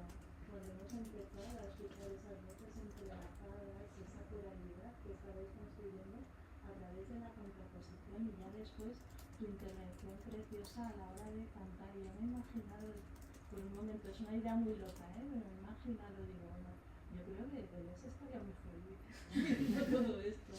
Y nada, quería deciros eso, que efectivamente la vida académica luego te hacen ser un tanto triste, pero me ha recordado mucho a mis tiempos más felices cuando uno de mis alumnos, después de una de las clases, pues me pidió permiso para interpretar en la guitarra una canción que había compuesto sobre la fenomenología del espíritu de Hegel. Y fue de las cosas más bonitas que he presenciado y son las cosas que he hecho de menos porque siento que progresivamente me voy convirtiendo en otro. Y eso me gusta. Así que me habéis hecho muy feliz, me disculpáis que me tenga que ir, pero muchísimas gracias a todos. Nada, sin efecto. Lo voy a hacer sin efecto, ¿vale? Ahora me voy tranquilamente y ya está. Un beso muy fuerte y me ha encantado. Disculpadme. Yo os quería agradecer a todas por esta mesa tan bonita, tan afectiva y tan apasionante. Yo te quería hacer una pregunta, Ani, porque los que me conocéis sabéis que la música es un poco mi tema, ¿no? Entonces, me ha encantado escucharte, me ha encantado ver esta forma de agenciarte de este espacio que normalmente está tan arborificado, ¿no? Y convertirlo en otra cosa. Y te quería preguntar más bien por la forma o el uso de la voz y el cuerpo, ¿no? Dentro de tu práctica, porque al final mi acercamiento siempre ha sido muy maquínico, muy electrónico, muy, ¿no? de lo molecular, digamos, y me interesa esta idea de la voz y el cuerpo atravesado, ¿no? Y mientras estabas hablando y mientras cantabas me ha resonado mucho la lectura del Teatro y su doble de Antonin Artaud y de la idea del doble y como si la voz fuera un tubo, ¿no? Y entonces me pregunto también si tú fueras un tubo, ¿no? Si tú fueras ese tubo que te conecta, ¿en qué crees que te pone de venir o qué sientes tú cuando te conviertes como en esa especie de estructura tubular que deja pasar cosas?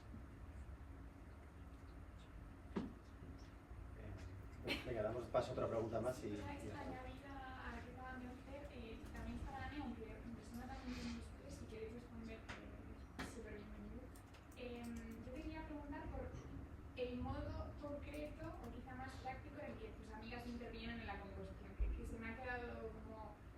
y no dicho del todo, solo sugirió y quería preguntarte, pues, me apetece mucho saber. Ayer hablaron del stamping un poco en otra de las mesas.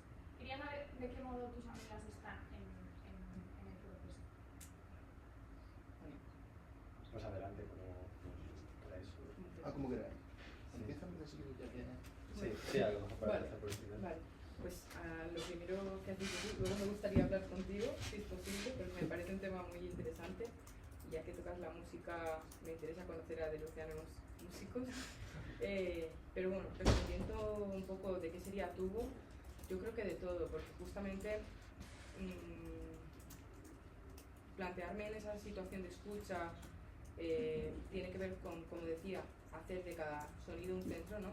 Y ese, bueno, para empezar, estos últimos 2 años, hablando de mi obra artística y de cómo ha afectado ser ese tubo, directamente toda mi obra se ve atravesada ahora por la cuestión de Palestina. Porque, bueno, ya incluso cuando hablo de silencio, pues para mí es imposible plantearlos esos términos estéticos, políticos de otro modo, de manera que me planteo, por ejemplo, cuando, incluso ya no cuando compongo, sino cuando pienso artísticamente o habito artísticamente o hago o estoy en el hacer, pues mi primera obra, ¿no?, por así decirlo, tiene que ver con entender cuál es el silencio en Gaza, ¿no? Y con la escucha de ciertas personas palestinas con las que he hablado, de cómo hablan sobre ese ruido de los drones como silencio, ¿no? Yo por una parte me planteo en esta situación de escucha, ya no cuando compongo en general, hasta hace poco el silencio de mi casa era la fuente del agua de mi gata, ¿no?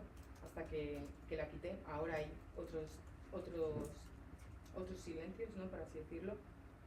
Y bueno, yo creo que primero de esta manera, ¿no?, planteándome, no sé si estoy respondiendo un poco, ya a nivel lo que comentaba de me viene una melodía que yo escucho, justamente quería problematizar cómo puedo abandonar la idea de una subjetividad solipsista si yo estoy escuchando una melodía solo en mi propio cuerpo.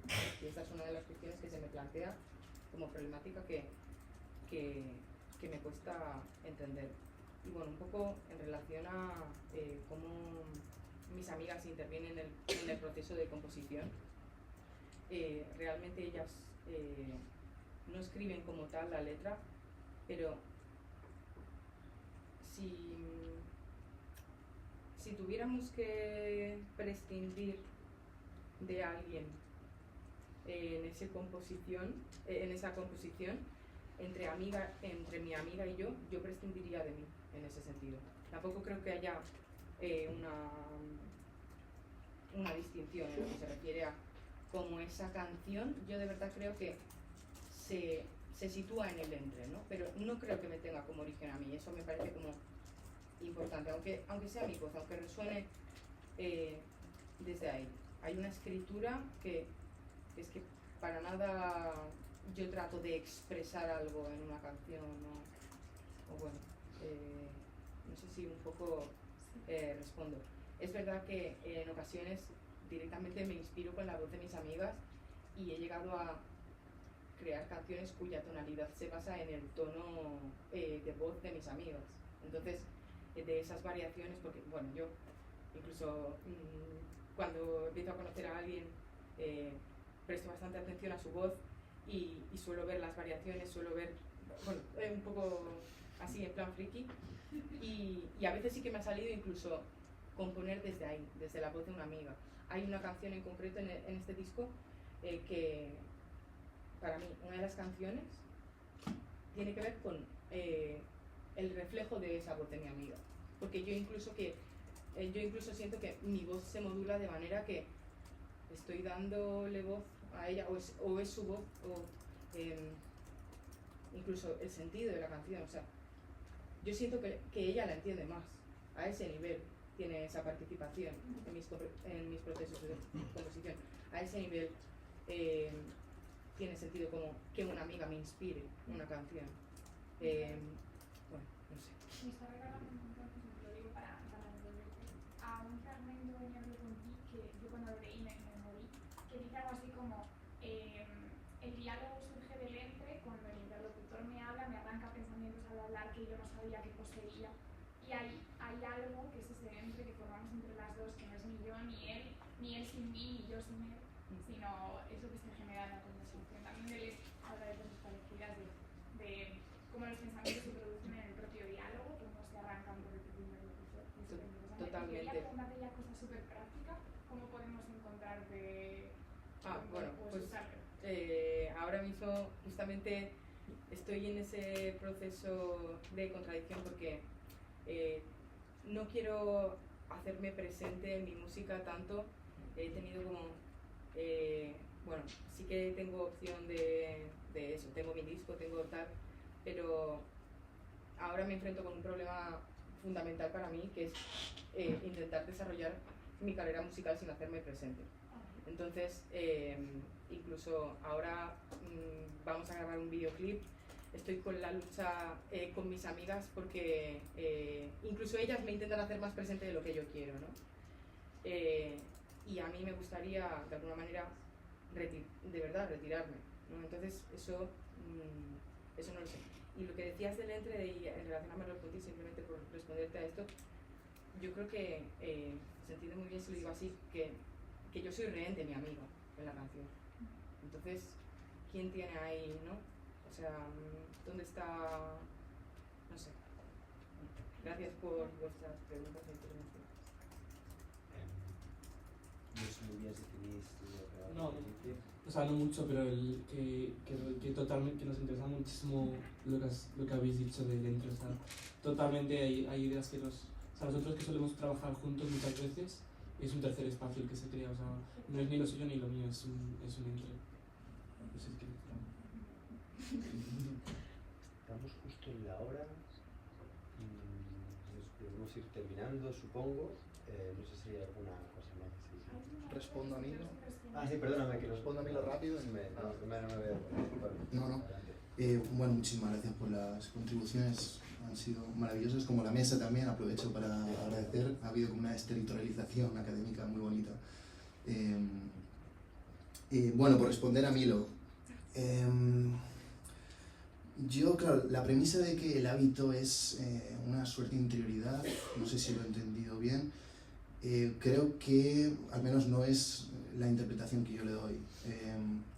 Hay un fragmento muy interesante en La meseta del ritornelo donde dice la respuesta de los medios al caos es el ritmo. El ritmo es la respuesta que los medios dan al caos. El ritmo es la repetición.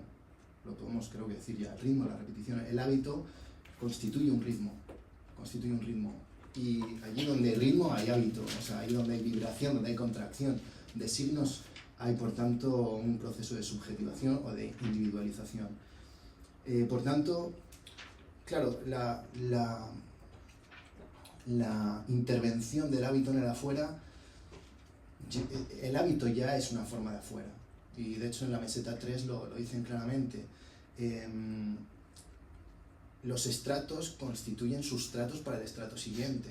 Es decir, aquello que se contrae no es el afuera de el hábito, o sea, o de la placa sensible o del medio, si queremos decirlo así, como si estuviera fuera, sino que es más bien, en un sentido casi de localidad o regionalidad, lo que permite alimentar al hábito, pero no es el afuera, no está más allá del hábito. Eso lo distingue muy bien, me parece que dicen, el sustrato no es el afuera, sino que es lo que queda fuera. Es decir, no es algo así como algo que queda exactamente más allá del medio, sino que es aquello de lo que el medio se nutre, digamos. Y en esa nutrición contractiva o repetitiva es lo que constituye el hábito. Entonces, la relación con el afuera ya es afuera. Lo que constituye el hábito, lo que constituye el ritmo, es precisamente una colisión de afueras. En ese sentido es la materia antropófaga. en el sentido de que la materia como exterioridad se colisiona y se alimenta entre sí. Eso es lo que diría. Y bueno, Alicia, aunque no esté, me ha parecido brillante la intervención porque Deleuze justamente plantea la necesidad de repensar algo así como el sistema educativo, para empezar, entre otras muchas cosas, ¿no? Si no tiene sentido interpretar, no tiene sentido explicar, no tiene sentido abordar a los autores como si fueran un texto dado que queda fuera, entonces no tiene sentido algo así como un examen, como una calificación. Me parece que en esto también las comunidades amerindias, perdona que insista, pero es muy interesante ver cómo es la educación en algunas, al menos las que yo conozco, ¿no? Pensar que la educación es algo así como algo que está constreñido dentro del sistema educativo, eso es una falacia. La educación existe y se da. Se da. Y había que preguntarse, como parafraseando un poco a Deleuze y Guattari, si la educación no aparece en el sistema educativo de manera tardía y artificiosa, y quizá sí llega a aparecer. Eso es lo que yo diría. Y bueno, como vamos muy justo de tiempo, lo dejo aquí porque aquí sí me podría eternizar. Muchas gracias. Bueno, pues yo creo que corresponde cerrar la mesa, que realmente ha sido una experiencia de sentido preciosa. Os agradezco a las 4 las intervenciones. Yo me quedan muchas reflexiones, ojalá hubiese más tiempo para pensar. Es verdad que, y lo dejo, aunque esto sea un poco autoritario, utilizar el cierre para lanzar una pregunta o una reflexión, ¿no? Pero me quedo con la reflexión acerca de si, en la medida en que no queremos que el sentido coagule en conceptos y queremos dejar abiertas las líneas de la fuga y arrojarnos al azar, me queda la reflexión de si la práctica artística, pese a que no nos guste la palabra, no deja de ser una excepción, que en la medida en que nos permite despojarnos del lenguaje, de ese lenguaje que nos habla y que nos obliga a decir, por ejemplo, yo y tú, si la práctica artística no es un espacio de más verdad. Esto es difícil, ya lo sé, en términos de la filosofía que estamos abordando aquí, pero de alguna manera el arte parece alumbrar algo que no nos podemos permitir en nuestro quehacer cotidiano, en la medida en que todavía tenemos que seguir viviendo en comunidades intersubjetivas marcadas por un cierto lenguaje y una cierta concepción de que es un sujeto, de que es un individuo, etcétera, etcétera, ¿no? Entonces, bueno, pese a que seguramente tengáis resistencia a este planteamiento, pero es verdad que hay algo en la práctica artística que de alguna manera permite un brillo de lo que en otros ámbitos todavía no es permitido, ¿no? Bueno, en fin, lo dejamos así y espero que esta conversación continúe. Me encanta además ver que hay interrelación con los días previos, lo habrá supongo que mañana, lo habrá esta tarde. Entonces, bueno, que siga la conversación. Muchas gracias.